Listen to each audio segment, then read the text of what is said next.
नमो भगवते वासुदेवाय। ओम नमो भगवते वासुदेवाय। श्रीमद् भागवतम 4.29 श्लोक संख्या 21।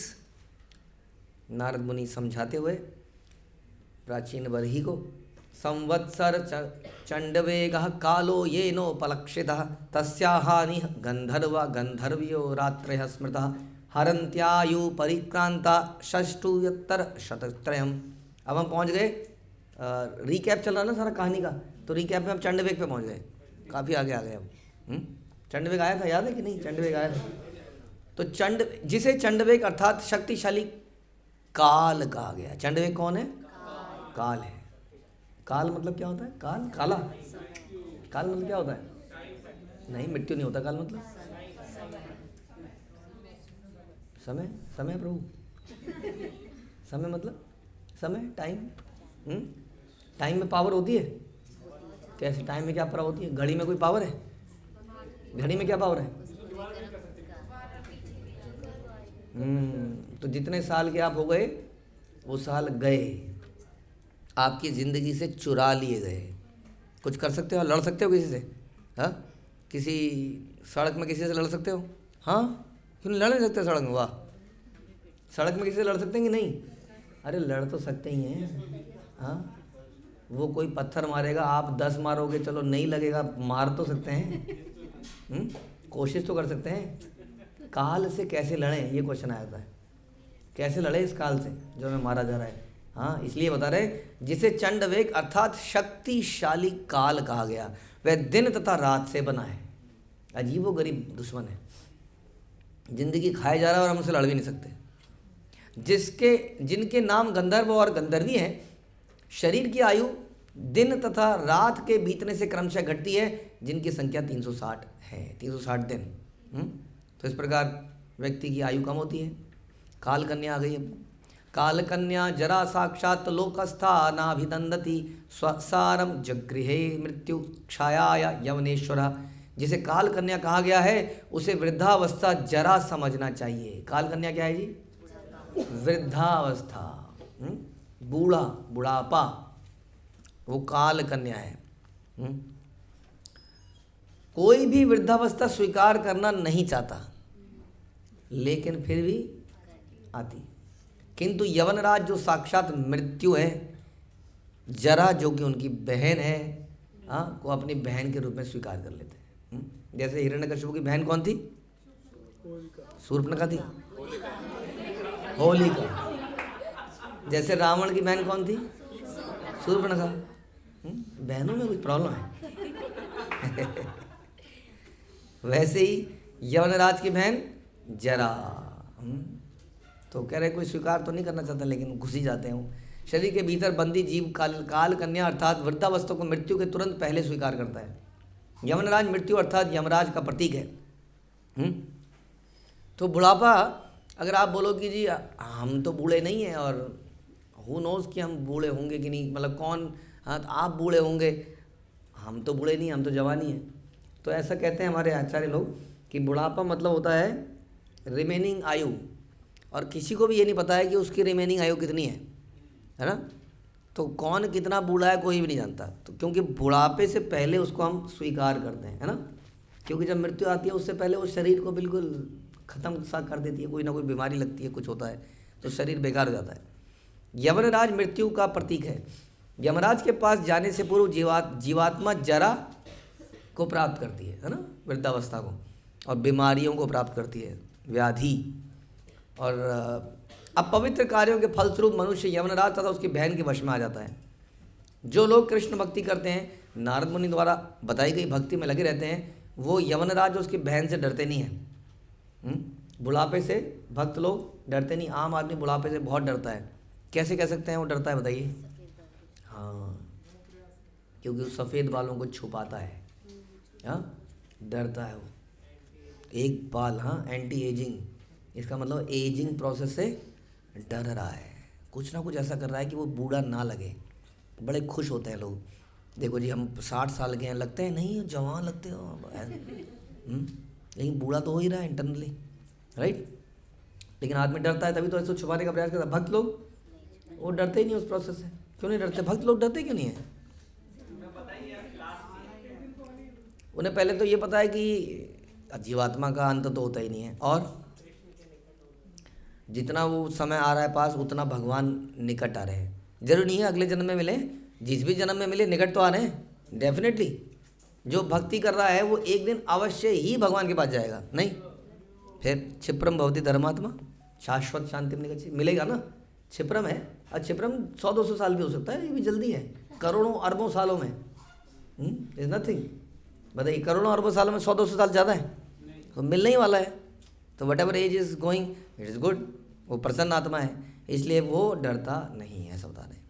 आधयो व्याधयस्तस्य सैनिका यवनाश्वचरा भूतोपसर्गा शुरहया प्रज्वारो द्विधोज्वरा एवं बहुविधैर्दुःखैर् दैवभूतात्म संभवै क्लिश्यमानः शतं वर्षं देहे देही तमोवृतः प्राणेन्द्रिय मनोधर्मानात्मन्यध्यस्य दुर्गुण शैते काम लवाध्याय यन्माहमीति कर्मकृत। यमनेश्वर यानी कि यमराज के अनुचर मृत्यु के सैनिक हैं, जो शरीर तथा मन संबंधी विविध क्लेश हैं। हाँ, हमारी उम्र देखा है कई बार जवानी में कोई व्यक्ति बहुत बूढ़ा लगने लगता है, क्यों? क्लेश, मेंटल प्रॉब्लम्स। हाँ, यहाँ क्लेश वहाँ क्लेश, हमेशा बुझा बुझा सा। जैसे सवेरे सवेरे कई बार हम नाचते हैं, कई बच्चे ऐसे हैं वो बचपन में क्लेश हो गया उनके अंदर, पता नहीं ऐसा लगता है कि उनकी बचपन में उनको पता है कि उनकी पत्नी एक दिन भाग जाएगी। नाच करने से पहले ऐसा उनका मुंह हो जाता है देख के कि पता नहीं क्या हो गया। हम तो कुछ नहीं कहते, हम तो चुपचाप निकल के अपना नाच लेते हैं। पता नहीं कितना दुख में बेचारा है। कई लोग भागते हैं तुरंत उस वक्त, हाँ, सुख ना आ जाए कहीं गलती से, भाग के छुप जाते हैं ताकि कहीं नचा ना दे। जैसे हम किसी पार्टी में जाते हैं तो हम छुपते हैं ना, और नचा ना दे हमें कहीं पे, मतलब है वो भंगड़े पे नचाते हैं ना लोग सड़कों पे, तो भक्त लोग किसी तरह से छुपता है, बुला ना ले कहीं से, रिश्तेदारी ये तो गया है। तो वैसे हमारे कई बार भक्त लोग भागते हैं, कहीं छुप जाते हैं किसी कोने में। तो बता रहे हैं कि ये जो है एक प्रकार से, हाँ, ये विविध क्लेश जो हैं ये मृत्यु के सैनिक हैं। ये क्लेश से, इन्हीं से मृत्यु और निकट आती है। प्रज्वार 2 प्रकार के ज्वरों का सूचक है, आध्यात्मिक अत्यधिक गर्मी और अत्यधिक सर्दी। हाँ, जैसे टाइफाइड, निमोनिया इत्यादि बीमारियाँ। ये क्या है? 2 प्रकार के, सर्दी, बहुत ज़्यादा सर्दी के और बहुत ज़्यादा गर्मी के। शरीर के भीतर लेटा हुआ जीव विविध क्लेशों द्वारा दैविक भौतिक अपने ही शरीर तथा मन से संबंधित विचलित होता रहता है, बस निरंतर कुछ ना कुछ। जिसके मन शांत है और आध्यात्मिक क्लेश नहीं है, उसके साथ उसका भौतिक क्लेश आ जाता है। कोई ना कोई चीज़ लगी रही है, मतलब बता रहे हैं। तो इस प्रकार समस्त प्रकार के क्लेशों के होते हुए भी जीव इस संसार को भोगने की इच्छा को नहीं छोड़ता है, और रोज कोई ना कोई योजना बनाता रहता है। ऐसा करेंगे, ऐसा करेंगे, करेंगे कि नहीं? बोलिए। नहीं कोई योजना कल की? कल की कोई योजना बनाई? एग्ज़ाम दोगे? कोई मज़े नहीं करोगे? एग्ज़ाम कब ख़त्म हो रहे हैं बताओ? परसों ख़त्म हो रहे हैं, तो परसों की योजना बताइए। चलिए क्या करेंगे एग्ज़ाम ख़त्म होने के बाद? योजना। और बेचारे का जैसी परसों ख़त्म होगा नहीं, और जो रिजल्ट तो आएगा ही, तो रिजल्ट भी आ जाएगा, ये बात सही है। फिर पीटीएम, और जैसे पीटीएम से निकलेंगे तब तक क्या होगा? तब तक दूसरा यूटी ऐसे आता खड़ा हो दिखेगा, वो फिर आ गया। और उसके बीच में क्लास टेस्ट इत्यादि, होमवर्क इत्यादि, लेकिन फिर भी वो योजनाएं बनाएगा, प्रसन्न रहने की योजनाएं बनाएगा। बड़ों के साथ भी ऐसी है। तो निर्गुण दिव्य होकर भी जीव अपने अज्ञान के कारण अहंकारवश इन भौतिक कष्टों को स्वीकार करता है। और बड़े सोचते हैं yes when it goes tough gets going, कैसे है वो? Something like that. When it goes tough gets going, मतलब जब बहुत टफ हो जाता है तो जो टफ व्यक्ति हैं वो चलते रहते हैं। तो I am a tough man, ये जो प्रॉब्लम्स हैं ज़िंदगी की, इसको मैं सहन कर लूँगा, कोई बात नहीं, मैं सहन करूँगा, लेकिन योजनाएं जरूर। अब की बार मैं फेल हो गया, मैं झुकूंगा नहीं, मैं मरूंगा नहीं, मिटूंगा नहीं। हाँ, सर कटा सकते हैं, सर झुका सकते हैं, मैं चलता रहूँगा, मैं कुछ ना, मैं अपने सारे दुश्मनों को एक ना एक दिन जरूर ख़त्म कर दूंगा, हम होंगे कामयाब एक दिन। और इस प्रकार वो लगा रहता है, हाँ, इधर उधर, और इन भौतिक कष्टों को स्वीकार करता है एज इफ कि ये एक ऑस्टेरिटी है। जीवन एक संघर्ष, वो कहते हैं जीवन एक, जो संघर्ष करता है वो सक्सेसफुल आदमी है। जो जितना ज़्यादा संघर्ष कर पाए वो उतना ज़्यादा सक्सेसफुल है। ये प्रभुपाद कहते थे, ये गधा गधा क्या कर रहा है, इतना संघर्ष कर क्यों रहा है, ये नहीं सोच रहा है। गधे को किसी ने ये बता दिया कि जितना बोझ ढोएगा उतना बढ़िया गधा साबित होगा, तो सही तो बात है। तो इस प्रकार सारी दुनिया का बोझ हम उठाते हैं और लोग उनकी पूजा करते हैं। हाँ, करते कि नहीं, नहीं समझ में आया? ऐसे एक्टरों की पूजा करते हैं ना लोग, जो क्या करते हैं, सारी दुनिया का बोझ हम उठा, अब becomes famous most famous person in the world, बोझ उठा के। हाँ बताइए, it gives inspiration to many people, क्या, to become a coolie. Yes, बिल्ला नंबर 786। सो इन भौतिक कष्टों को स्वीकार करता है आनंद लेके। हाँ, जस्ट लाइक वो आपको पता ही है कि आदमी पेड़ पे है, याद है वो स्टोरी, एक पेड़ पे टंगा हुआ है, उस पेड़ की टहनी में भाग रहा था शेर से बचने के लिए, तो आगे किसी तरह कूद गया, वो खाई थी, कूद गया, वो पेड़ पे लटक गया, बच गया किसी तरह से, उसको लगा जान बची, ऊपर शेर है, पेड़ से बाहर निकलेगा तो शेर है, और पेड़ पे लटक गया, बच गया। हाँ, लेकिन पेड़ की जिस टहनी पे वो लटका है उस टहनी पे चूहे लगे हुए हैं, काला और सफ़ेद, वो कुतर कुतर कुतर कुतर धीरे धीरे काट रहे हैं उस टहनी को। सोचिए अब क्या करे वो ऐसे में। और क्या हो रहा है, सांप उस पेड़ में, अजगर होते हैं पेड़ में ऐसे लपटा हुआ, और धीरे धीरे वो आएगा, तो अब क्या करे ऐसे में, छोड़े क्या करे। हाँ, और कहते हैं कि नीचे एक झील है और झील में घड़ियाल ने ऐसे मुंह खोल लिया है, मगरमच्छ। और अच्छी बात है या पता नहीं बुरी बात है कि उसमें एक मधुमक्खी का छत्ता है ऊपर, उसमें से शहद की एक बूंद टपक रही है, लेकिन अगर कुछ ज़्यादा हलचल हो गई तो क्या होगा, वो मधुमक्खियाँ उसको काट, अब जब वो काटेंगी तो टहनी कैसे छोड़ेगा, सोचिए क्या करे ऐसे में वो। लेकिन फिर भी क्या कर रहा है वो कह रहे हैं बीच बीच में जो एक बूंद टपक रही है, यहाँ गिरी, वो ऐसे आ रही है, ऐसे करके चाट रहा है किस तरह से, उसको कोशिश कर रहा है वो, जो उसके चेहरे पे गिर रही है बूंद, हाथ से तो खा नहीं सकता ना उसको, तो जीभ खींच खींच के उस बूंद को चाट रहा है और कह रहा है मज़ा आ गया। ये बता रहे हैं यहाँ पर। इस प्रकार उस शरीर में कई 100 सालों तक जिंदा रहता है, संघर्ष करता हुआ। ये शास्त्र बता रहे जी, हम नहीं बता रहे। जीवात्मा वास्तव में जगत से भिन्न है, जहाँ की है ही नहीं, इसलिए इतने कष्ट में है, फिट नहीं है ना वो। कई बार देखा आपने पुर्जा किसी मशीन में जो उसका ना हो, वो हम घुसा तो देते हैं ज़बरदस्ती, लेकिन वो कुछ ना कुछ हलचल करता रहता है वहाँ पर, वो फिट ही नहीं है उसमें। ऐसी हमारे अंदर हलचल रहती है। भगवत गीता में भी यह कहा गया है कि जीवात्मा उत्कृष्ट शक्ति है, श्रेष्ठ शक्ति है, और सारे भौतिक तत्व निकृष्ट शक्ति हैं। हाँ, संसार क्या है, लोअर लेवल की शक्ति है, और जो जीव है वो हायर लेवल की शक्ति है। लेकिन कभी आपने देखा कि हायर लेवल का व्यक्ति लोअर लेवल के व्यक्ति से खराब हो जाए, होता है ऐसा? बताइए, समझ नहीं आती आप लोगों को? अरे जैसे आप लोग हो, भक्त लोग हो, आप लोग हायर हो ना कि नहीं, कायदे से तो आम आदमी से, लेकिन अगर आप घर में या कहीं ऐसी जगह जाओगे और ऐसे लोगों का संग करोगे जो डिवोटी नहीं है, तो क्या वो आपकी चेतनाओं को खराब कर सकते हैं कि नहीं कर सकते हैं? हो जाती है हमारी। तो उसी तरह से ये हायर शक्ति जब इस माया के साथ टच में आती है तो खराब हो जाती है। जब अंतरंगा या उत्कृष्ट शक्ति बहिरंगा शक्ति के संपर्क में आती है, संसर्ग में आती है, तो उसे अनेक क्लेश उठाने पड़ते हैं। भगवत गीता में भगवान यह भी कहते हैं, तो इससे कैसे बचा जाए कि उस शक्ति को हाथ ना लगाओ बिल्कुल भी। हाँ, उसको जब भी हाथ लगाओ तो भगवान के लिए लगाओ, नहीं तो वो हमें खराब करेगी ही करेगी। ये एकमात्र तरीका है। भौतिक शरीर होने से जीवात्मा को अनेक क्लेश उठाने पड़ते हैं, जो वायु, जल, अग्नि, अत्यधिक गर्मी, शीत, धूप, अधिक भोजन खा लिया, बीमारियां हो गई, अस्वास्थ्य कर भोजन, तीनों तत्वों का असंतुलन, कफ, पित्त, वायु इत्यादि ये होता रहता है। शरीर की आंतें, गला, मस्तिष्क, अन्य भाग सभी प्रकार के रोगों से ग्रस्त रहते हैं। आप सबकी बीमारियां कवर हो गई इसमें? वैसे तो कफ, पित्त और वायु में ही हो गई, इनमें से कोई ना कोई तो खराब हो गई।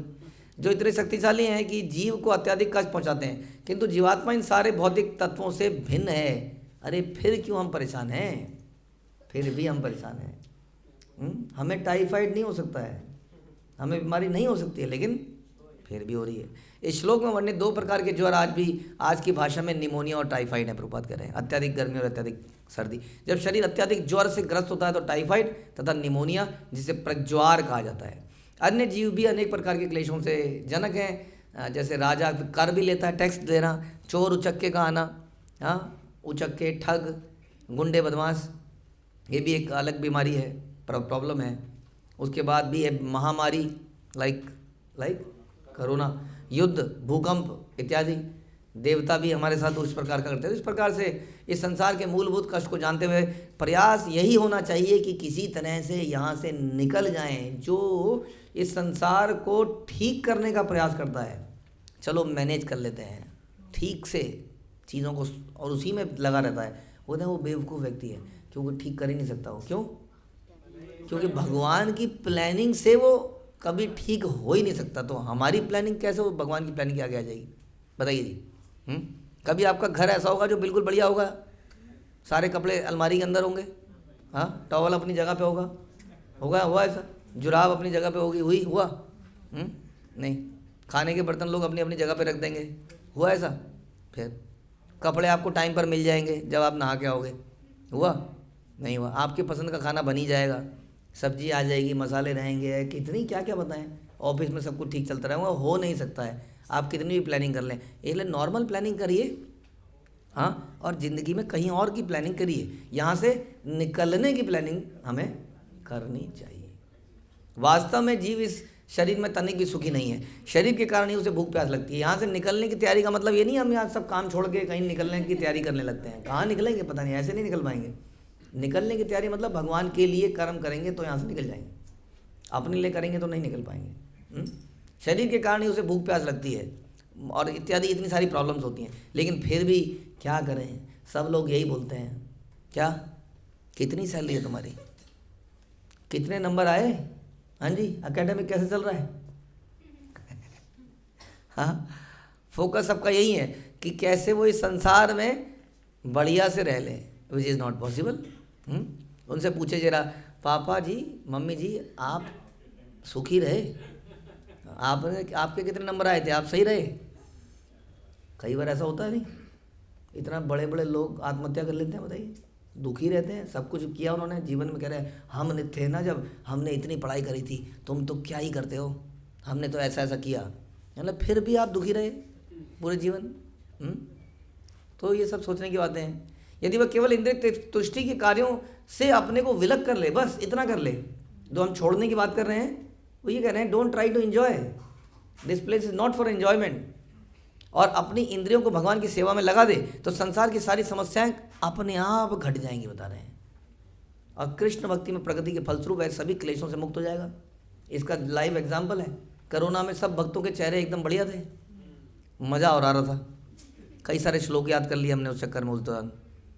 क्लासें हो गई फटा, एक के बाद एक क्लास, ये वो दुख में समय तो था ही, लेकिन फिर भी उसको किसी तरह से मैनेज कर पा रहे थे, इतने विकट समस्या समय पर भी, और दूसरों की मदद करने में, घर में नहीं घुसे हुए थे, दूसरों की मदद और कर रहे थे। इससे बड़ा टेस्ट क्या होगा, कि अपने आप संसार की समस्याएं कम हो जाती हैं। तो कृष्ण भक्ति में प्रगति के फलस्वरूप वह सभी क्लेशों से मुक्त होकर इस शरीर को त्यागने के बाद भगवान के धाम पर वापस जा सकता है। फिर उसके बाद पढ़ना पड़ेगा। हमें क्यों पढ़ना पड़ता है, चलो बताइए, पढ़ना क्यों पड़ता है हमें? नहीं, अर्न करने के लिए नहीं पढ़ना पड़ता ना। पढ़ना पड़ता ही क्यों है? क्योंकि वी आर फॉरगेटफुल, क्योंकि हमने पिछले जन्म में भी तो पढ़ा था, ये तो हम कई बार पढ़ चुके हैं। नहीं, पिछले जन्म में पढ़ा होगा आप लोगों ने? नहीं, ये व्हाट इज दैट, वो ट्रिग्नोमेट्री, ओह बड़ा खतरनाक लगती थी हमें शुरू में। ये हम कितनी बार पढ़ चुके होंगे, पता नहीं कितनी बार पढ़ चुके होंगे। हाँ, फिर पढ़ रहे हैं। तो पढ़ने की ज़रूरत क्यों है? क्योंकि हम भूल जाते हैं, पिछले घंटे का ही भूल जाते हैं कई सारे बच्चे हमारे। तो इसलिए अगर हम भगवान के धाम में जाएंगे तो वहाँ पर कुछ भूलने का सिस्टम नहीं है, इसलिए वहाँ पर नो पढ़ाई। समझ में? और इस प्रकार की कोई भी कष्ट वहाँ पर जाके फिर दोबारा हमें कुछ करने की ज़रूरत नहीं है। तो उसकी तैयारी करनी चाहिए, उस यूटी की तैयारी करें, उस एग्ज़ाम की तैयारी हमें अवश्य करनी चाहिए। हरे कृष्ण। श्रील प्रभुपाद की जय। ग्रंथराज श्रीमद् भागवतम की जय।